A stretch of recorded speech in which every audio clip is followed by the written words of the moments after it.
After the technological surge at the end of World War II, the whole world was clamoring for a true assault rifle or battle rifle, a magazine-fed, fully automatic general infantry use weapon. In 1953, dieudonne salve completed his masterpiece, a 9.5-pound construction of wood and forged steel built sturdy for sustained fighting anywhere in the world. The light automatic rifle, FN FAL.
The FAL's origins actually date back to before World War II.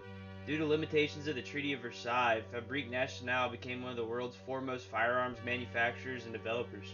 With them, they had a priceless asset.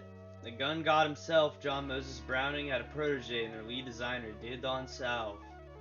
The two had come together already on one of the most recognizable small arms of the 20th century, the Grand Puissant pistol, better known as the Browning High Power. Salve would develop the tilting bolt locking and operating system similar to rifles as the SKS and MAZ-44, and by 1940 he dropped the system in a semi-automatic rifle visually and functionally similar to the M1 Garand. Shortly after, though, the Germans invaded and occupied Belgium. Salve would escape to England and with the help of British ordnance engineers would translate his lifetime of firearms design into a mass-producible fully automatic weapon. This is what he envisioned for the future of infantry combat. A detachable magazine, select fire switch, and a pistol grip. NATO was in its infancy and there was a common goal for a standardized rifle cartridge between all allies. While the British developed their proto-L85 bullpup EM2 rifle chambered in the intermediate 280, FN followed suit and chambered the FAL in the same.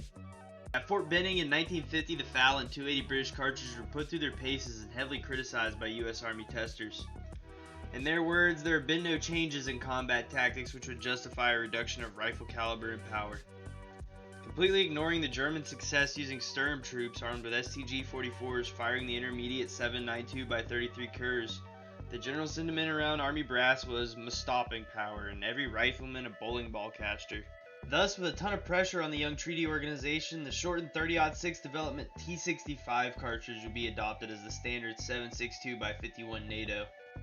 Both EM2 and FAL shortly thereafter would be chambered in .308 and their uses completely changed from a more modern assault rifle to the classic Cold War battle rifle. In further testing, the FAL eliminated the EM2 and other prototypes in a contest for a NATO standard rifle. Its future looked promising and the British ordered several thousand of the rifles to begin refitting their forces. The sole remaining entry was a US designed T44, a heavily upgraded M1 Garand. The Commission's findings were that both rifles were suitable for adoption.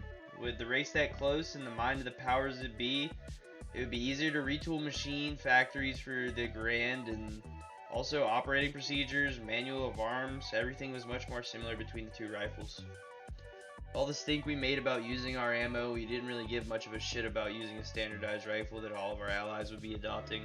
And thus the M14 is selected by the United States and only about 20 other countries. Most of those being hand-me-down arms deals after the proliferation of stoner pattern rifles throughout the US Armed Forces. The effects of 20th century America's retarded bureaucratic tendencies would reverberate throughout the life of the FAL. What was originally a design 20 years ahead of its time would gain a reputation as being completely uncontrollable in full auto fire, leading to the British and many others to manufacture their FAL without the select fire capability. I've never handled a full auto FAL, but based on my HK21 experiences, I have to agree.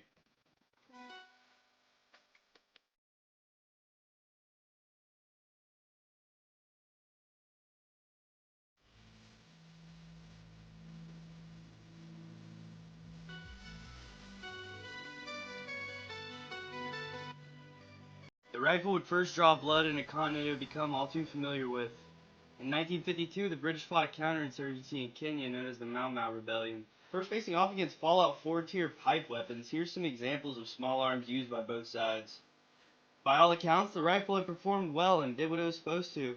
Moreover, the new 7.62 NATO cartridge was working better than expected at cutting through the dense African bush and reaching insurgents hiding. The detachable magazine increased the suppressive ability of Western squads tenfold. What the Germans had designed their entire army around and eventually couldn't even supply fresh barrels for by the end of the war was now possible by every individual soldier. 20 rounds of .308 will keep anybody's head down. Multiply that by a 9-man squad and maneuver warfare becomes increasingly possible.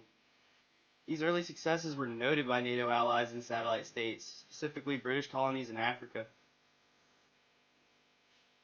In the 60s and 70s, the rifle would enter its prime, beginning with the Vietnam War and ending with basically every war in Africa during the late 20th century. No weapon's ubiquitous when a Wikipedia section for conflicts just leads to the main article. This is an era where the FAL would earn its cult following. Anywhere in the world you find people fighting communists, you were going to find some type of FAL. Loved by most that carried it and longed for by future generations with newer technology but stories of the capabilities that came with a full-size battle rifle. As good a symbol of Western domination as the Apollo program or F-15 Eagle. Be it men taking it up to combat bloodthirsty insurgents or revolutionaries or using it as a tool to oppress people far away from their home. The FAL is Western exceptionalism.